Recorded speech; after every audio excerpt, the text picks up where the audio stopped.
Yo, Tripolar Bear. Let's talk about the build I've been playing on stream.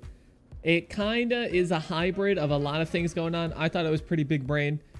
I don't know, it's pretty cool. I like playing it. It's super fun. It's a self-poison and self-curse kind of fire BV kind of character. Although we do use Fizz to Lightning for a reason that we'll talk about later. But let's talk about what's going on here, right? So what you can see here, starting out, is kind of being carried by the Poison Sextant, right? The Poison Sextant, if you don't know, depending on which one you roll, I like to use the simple Sextants to roll the Sextant, but the Sextant gives you damage and movement speed for each poison on yourself. So we use the golden rule and some unaffected by poison so that we can poison ourselves up to 100 times, but be unaffected by the poison, so we're not actually like taking any damage, which is very, very nice. That's very, very good, because we can get from 800 to 1200% increased damage and 600% move speed, which is just absolutely wild. So in the beginning of this 80% delirious map in burial chambers, you know, big juice and whatnot, I like to do 80. I don't know, 100's too much, all right? But yo, like, I could probably do 100. I just, you know, I'm trying to show off how much gear is really necessary to do, you know, 80 or whatever with this kind of character. You know, it was like 20 exalts. But let's talk about the Sextant, all right? The Sextant, we're self-poisoning, right? Everybody's been doing, it's the big poison meme, right? You poison yourself, you get a bunch of damage and move speed, but also we are self-cursing ourselves with temp chains. Now, we do this without a headhunter. This is not a headhunter, right? I should have shown the gear at the start. This is just 2 inspired learnings that is completely carrying the build, right? This is how I get so big. It's just 2 inspired learnings. Now, if you see, I have 100 something inspired learning buffs from my 2 inspired learnings, and you see the blue numbers going down. That's because I'm cursing myself with temporal chains, which makes everything on me last much, much longer. So all of the headhunter buffs, or I should say inspired learning buffs, last much, much longer. And if you had a headhunter and we're using this build, it would be like 1 million times better. This is like a 20 to 30x kind of budget here. The brunt of it is really just the explode chest, which I'm using additional curse and you don't really need. I'll have the POB down in the description of the current setup I'm using, and you know, some of the upgrades I would be making as well. But it's just 2 inspired learnings here. If you have a headhunter, dude, it gets so much better. I was playing, not in this video, but on stream with a replica headhunter, so I would get magic monster buffs, which is pretty nice if you're too poor for headhunter, but you do have that extra cash. Replica headhunter is very, very nice. I like it. It was super fun. Getting all the magic monster buffs, it helped ramp you up a lot faster. But the gist of this build is we're self-poisoning for a bunch of extra damage and move speed at the start. And then once we get ramped up enough, then we just blast off to outer space with all of those inspired learning buffs, right? 80% delirium. We're just like running around, practically invincible at this point. Once you start to get like 50, you know, plus 100 inspired learning buffs, right? It just becomes out of control, which is very cool. It's a very fun build to play. And I like to play, you know, big, fast, zoomy builds, right? So we also use Blade Vortex, because if you pay attention to my flasks and my Blade Vortex, also my, you know, Vol Rager's Fire and Vol Grace buffs, they last up to 4 times longer because of the self-cursing that we do with temp chains. And we get so much curse effect that everything is increased 4-fold. So we don't have to cast Blade Vortex really that much at all, which is very nice. You see how long my flasks last? Like, dude, my flasks last like 20 seconds. It's so nice. It's actually a very comfortable build to play. You're really just having to focus on navigating your character and not so much pressing a lot of buttons and whatnot. It sure is a nice change of pace from the Blade Fall, Blade Blast. But let's talk about how we get so much curse effect. So to do this method, you have to use Shackles of the Wretched, which is going to reflect the curses that you apply on monsters back to you. So in this, I use Herald of Thunder with Hex Touch and Temporal Chains. And we actually, now that the curse clusters have been nerfed, you have to use a level 4 enhance. But that's only like 1x right now, which is really nice to give your temp chains an extra 24 quality. giving it, you know, a lot more increased effect of curse, or increased curse effect for your temp chains. So we put that in the shackles, and because we're using Herald of Thunder, we have to shock, right, to proc that Herald of Thunder. So we have to actually use Fizz to Lightning on the BV. So, you know, it's kind of like Fire BV because we use Herald of Ash, which is like a cool explosion, and then we do a bunch of stuff like that. And then we have like Signal Flare, so we convert 50 Fizz to Fire, and all that shenanigans. But then, you know, it's not really Fire BV. It's kind of just like a hybrid of, you know, really just LE BV and whatnot. Self-poisoning and cursing. But we also need 4 medium curse clusters to get all that curse effect. Which is, you know, a little bit expensive, right? That's another brunt of the cost. We need a Temporal Chains curse effect helmet as well, which is, you know, 4 exalts when I bought mine on like a decent item level base. You can buy it on whatever base. I just bought an evasion base, rolled some life and some res on there. I'm also not using any like wild flasks. And how we get all of our poison chance, right? So we got our self curse from Shackles of the Wretched. Oh, let's talk about... So when you curse yourself with temp chains, it makes you really slow, right? So we use Combs Roots Boots. That makes our action speed not modifiable below base value, which pretty much means like all of the stuff on us lasts longer, but we're not slower just for using temp chains, which is very, very nice. And that's how we aren't just like sluggishly slow, right? Because our temp chains does give us like a huge reduced kind of like action speed. So we just mitigate that with the boots.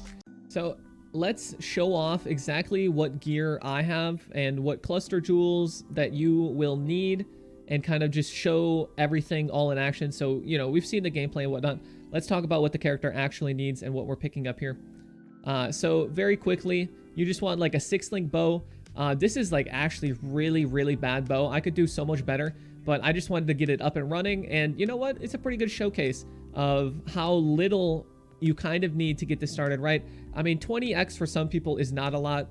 For some people, that's more than they've ever had.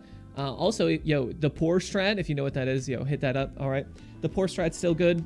You know, any of the money making methods, you know, you can farm pretty much anything right now and make a lot of money. But, you know, I just wanted to get this started. So this is a pretty easy bow. You just deafening woe it, which is the spell damage essence, to just get a bunch of spell damage. And later on, I'm going to craft this to have +1 socketed gems, dealing double damage, and then perhaps the +2 to supports, and I'll put it in power or something in there. Just like the Fire BV bow. You'll see like this is sort of like Fire BV, sort of like, you know, self-poison, self-curse. It's kind of just like a hybrid of a lot of things. Just because Blade Vortex is so powerful of an ability, it's just always on, especially when you're self-cursing and making things on you last longer. The Blade Vortex is just on all the time, so we can just keep running, right? There's no pausing to cast, which is very deadly in the early deliriums. You have to like ramp up fast enough with the poison stacks and with your inspired learning or headhunter stacks if you have that. Then we use Signal Fire for Fizz conversion, and then we get some Fizz as extra fire damage, which is very nice. So we want to convert our physical BV into elements because that's very good for our damage. A helmet with 30% temp chains curse effect. This is 4 exalts at the current time. This is one of the huge price points of the build, is just getting 30 curse effectiveness for temp chains. Our body armor is just explode. You don't need the additional curse, but it's pretty nice. It lets me use an assassin's mark on hit ring for bosses, you know, the delirium bosses, or just a random rare sometimes. It'll just help boost me up a little bit. And then the Shackles of the Wretched. You don't need this, but it really was, I think it was like 5 chaos or something to get spell crit trans. I figured I might as well. There's a bunch of stuff here, but really all that matters is hexes applied by socketed curse skills are reflected back. This is how we curse ourselves with our own temporal chains. And this is how we don't have a lot of very, very slow movement. So action speed cannot be modified below base value. Also, we get a bunch of life, and we can't be stunned. That's what unwavering stance is. You cannot be stunned, but also we cannot evade, which doesn't matter because we're not really stacking evasion or anything anyway. So our amulet, this is pretty huge as well, but these are super, super cheap right now. The Shaper's Presence is a sort of buff slowing mechanism. So this also extends our buffs, and it helps us not need as much curse effectiveness, which is very cool. And then an Assassin's Mark on hit ring with, you know, res and life. Flammability on hit, you can get this as a synthesized implicit or as a modifier on a influence ring. So I'll have a search, or you can search for, you know, either the synthesized implicit or just, you know, a regular influence item. These are pretty cheap. I just, you know, life and res, you know, just a little bit just to get capped. The belt, you know, I just put a random belt on just so I didn't have a headhunter on. I was using replica headhunter on stream because it's like 20x and I didn't have enough to buy, you know, big headhunter. Yeah, it's just a random belt, right? You can put anything here. You can use Bisco's leash. I wanted to do that. Rampage is really good. That's another damage boost and movement speed boost. Bisco's leash is pretty cool, but I was using a wise oak because I didn't want to have a bottle faith, right? I was trying to show how cheap it could be in the 20 to 30x range, right? You don't need bottle faith. You don't need like a headhunter or replica headhunter. So I just threw wise oak on, and I didn't want to mess my resistances up by having like a bunch of extra cold, right? Because I have the cold and the lightning all nice and tidy. But if I put Bisco's on, then, you know, the wise oak would be messed up for fire, which is kind of the main portion of damage. Cinder Swallow, you want this. You really, really want this. Because it's an onslaught flask, which is cool. We will be igniting things, so they take 10% increased damage. We're a crit build. We want crit chance. And I think most important is the life, mana, and energy shield recovery, which is instant. We'll be killing a lot of stuff, and we want that energy shield. You'll see in the video, I get like 10k, 20k ES sometimes when I'm getting all of those buffs from my two inspired learnings. I want my energy shield to recover instantly, and that's exactly what happens, which is very, very nice. At Ziri's Promise, this is needed because we are poisoning. We need to do physical or chaos. Now we convert all of our physical to fire and lightning, so the only option left is to do chaos damage with poison chance, right? To do a poison, you have to have a chance to poison on hit and have that hit deal fizz or chaos. So we use at Ziri's Promise to get some chaos res, a little bit of leech, but more importantly, a bunch of chaos damage, because we're gaining extra fizz and elemental as chaos. This is how we have any chance at poisoning. A diamond flask with a immunity to freeze, right? Diamond, we're critting, right? We want to crit. Wise Oak, I exchanged this for a Bottle Faith. Wise Oak is really good though. You can kind of use this to cap your res if your setup is like super, super scuffed. Just like getting 35 res. You know, we have like 2k life, right? But the point of the build is to just pop your Blade Vortex, run forward. You're going to start getting a bunch of poison stacks. You get a bunch of damage, and then everything starts exploding. You start getting buffs. You keep running in a circle. You never have to really stop to cast your BV once you get temp chains. It lasts like 10 seconds or something like that. And then you just pop your Vol RF, your Vol Grace, and you've got those buffs lasting forever as well, right? You can have those up 100% of the time because they last longer than their soul prevention lockout because we are self-cursing ourselves. And then you can exchange this too, but I just like to have a Quicksilver Flask with some bleed immunity. The Golden Rule, obviously we need this. Poisons you inflict are reflected to you. So we combine this with the Sextant that gives us damage and move speed per poison on us. And then the large clusters are very unimportant. I just grabbed whatever. I just rolled this. You know, this one doesn't matter. You know, this is nice. Just a little bit of extra area of effect. And then this doesn't do anything because we're not using these. And then, you know, same over here. I grabbed a Doriani's, which is nice just for elemental leech. But you know, if you have leech from your at Ziri's Promise, and then if you have like the boot enchant for leech, you're probably already leech capped, so no big deal there. But what is important is grabbing 4 of these medium clusters, which are going to be the Whispers of Death and Dark Discourse, right? 10 curse effectiveness, and then you get a 5 effective curse, and then you get 20% increased damage, which is pretty nice because these only give 3% now. So you want to grab some of these. And what you also want, right? You don't want them all to be small, like 4 passive ones. You do want a few 5 or 6, right? 2, 5, or 6s, because we want to hit that cap on the curse effectiveness, which is going to be when you import your character into Path to Building. and select your temporal chains. Hold on, that's the wrong one. The one, yeah, the Hex Touch, Enhance, and Herald of Thunder one. When you select this, you want your curse effect mod to be 2.75. You want this to be 2.75. And if it's not 2.75, then you got to pick a little bit more up, right?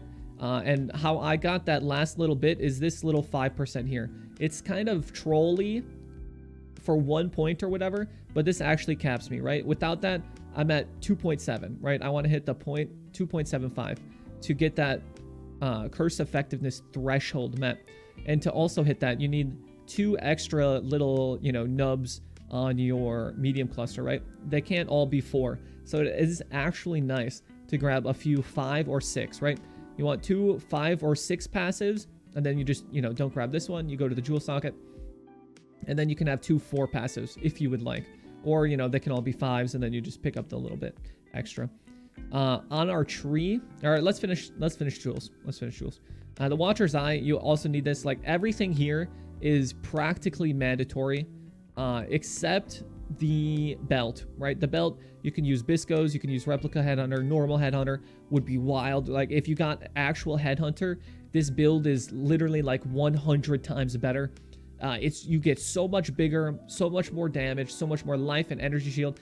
It is a million times better to get normal Headhunter. This was just a placeholder belt, right? I might as well not have a belt, but I just need something that had strength on it. But everything's mandatory, right? So the Watcher's Eye, unaffected by poisons while affected by malevolence. So this is how we get poison immunity. Now, can you get not poison immunity, unaffected, sorry. You don't want immunity, you want unaffected, because we want to poison ourselves. We just don't want to be affected by the poison.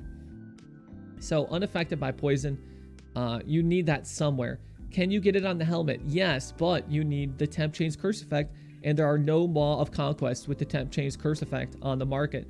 You can also get this on boots, but we need to use Combs Roots boots for the action speed cannot be modified to below base value. So the only other place to get it, if there's no Maw of Conquest, which is a helmet that has unaffected by poison on it, if there's none of those with the Temp Chains Curse effect enchant, then the only other place is the Watcher's Eye. You don't need the fire damage. You literally just need unaffected by poison while affected by malevolence, because we don't use anger. We don't have enough mana. And then we have our clusters, and then our inspired learnings, which are going to be placed right here for the power charge. This herald thing, this one's actually pretty nice to get some reduced mana reservation. That could come in handy. Right now I'm at 12%. I have 104 unreserved mana. Otherwise, normally I'm at like 60% unreserved, but I do totally fine how it is. You can just swap these up if you'd like. We picked this up for curse effectiveness, and then for our inspired learning, right, we get another 5 and another 10. That's pretty huge. And then you get blast radius. So 1, 2, 3, 4. And with 4 notables allocated, when you kill a rare monster, you gain 1 of its modifiers. That's pretty good. I only came down here for the strength and the dex. Same right here, the strength and dex. You can use a glorious vanity here for, in a Huna for overleech. I don't like to use Doriani's because I don't want damage going through my energy shield unless it's chaos. But you could do something here. You could do a Templar one where you turn this here. We can just search this up. We can put Militant Faith here.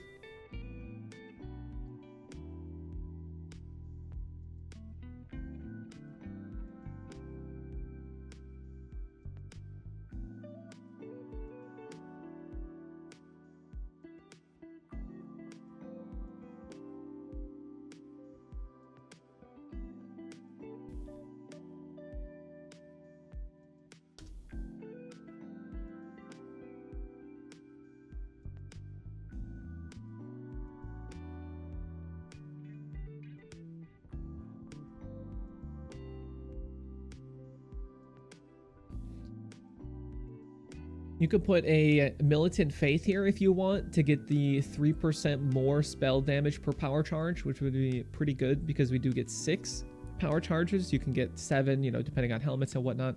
But we do get 6. So this is a pretty good one for, 18% more spell damage. Like, that's not bad.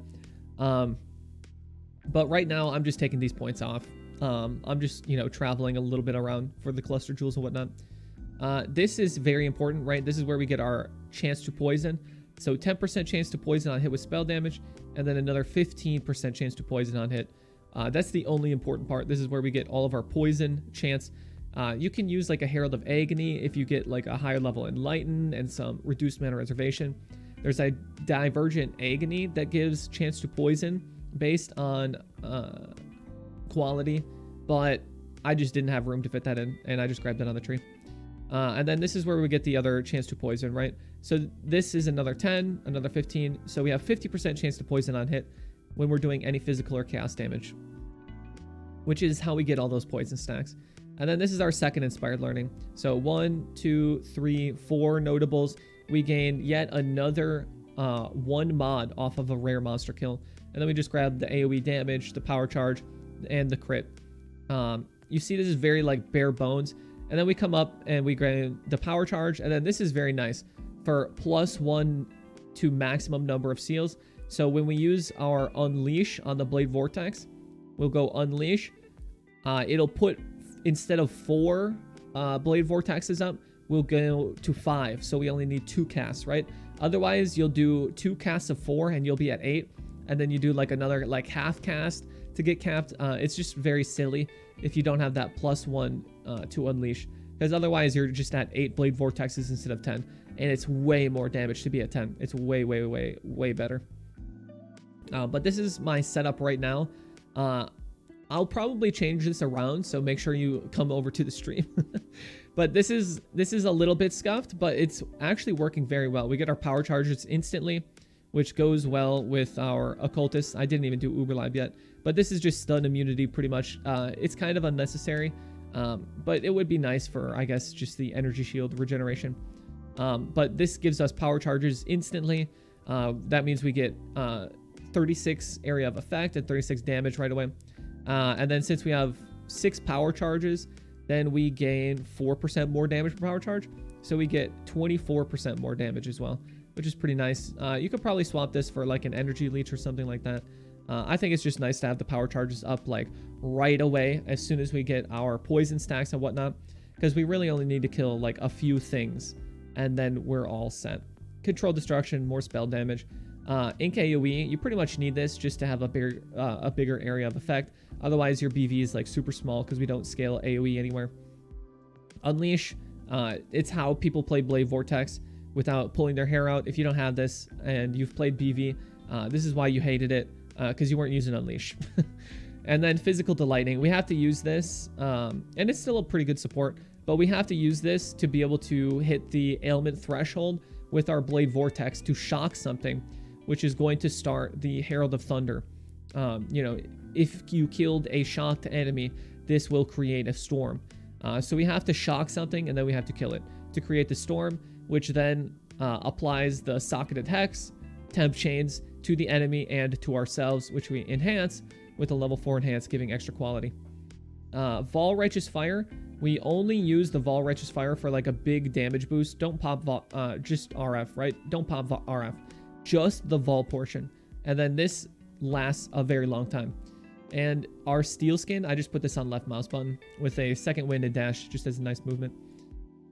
This is in the chest piece. You don't need it to be 6 linked. Really all you need linked is the Enlighten to the curses and the auras. I am using Enlighten 3, which is good enough and very cheap. And then we use Malevolence because of the Watcher's Eye. Blasphemy and Temp Chains we get for free because of Solstice Visual. Temporal Chains has 100% reduced mana reservation if cast as an aura. So we might as well just have a aura of Temporal Chains as well, which is very nice. This pairs very well with the Profane Bloom. Cursed enemies you or your minions kill have a 40% chance to explode. So everything around us is always cursed, and thereby everything around us always has a 40% chance to explode, which is pretty cool as a combination with our Explode Chest and Herald of Ash, which is a pretty nice bonus for any physical build as well as any build looking for explosions.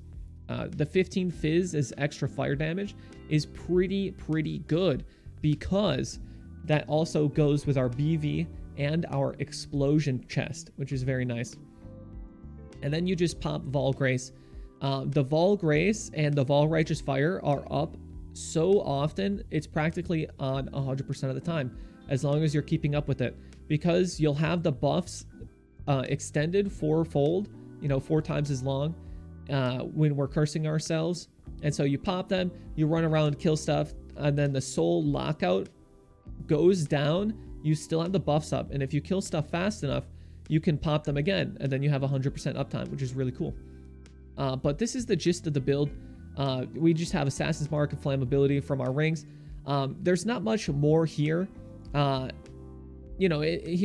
just going to give you my gear. I'm going to change this bow to be a better bow, but this is sort of just an example of the minimum you need to play this build, and you can kind of build off this, right? You can build like a very nice bow here that has +1 socketed gems. You can multi-mod craft it with double damage and +2, and then you could use an empower.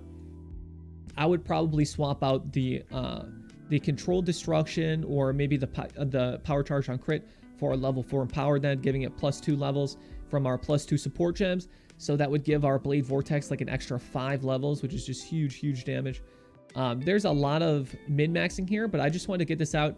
Like, this is sort of the absolute minimum that you need. And I'll swap this belt out for Abysscos and whatnot, just so people don't get confused. But this is sort of just a absolute minimum that you would need to run the build. You need everything on here except the Assassin's Mark and the additional curse, and this belt, of course. But, everything else you absolutely need. If it's not working, it's because you're missing something. I would go check this back out. I didn't want this to be too long, but it's already way too long. So I hope this kind of helps you guys figure out what's going on with this build. And if you got some questions, head over to the stream and maybe I can help you. All right. Should be good. All right. See you guys there. Have fun. Bye.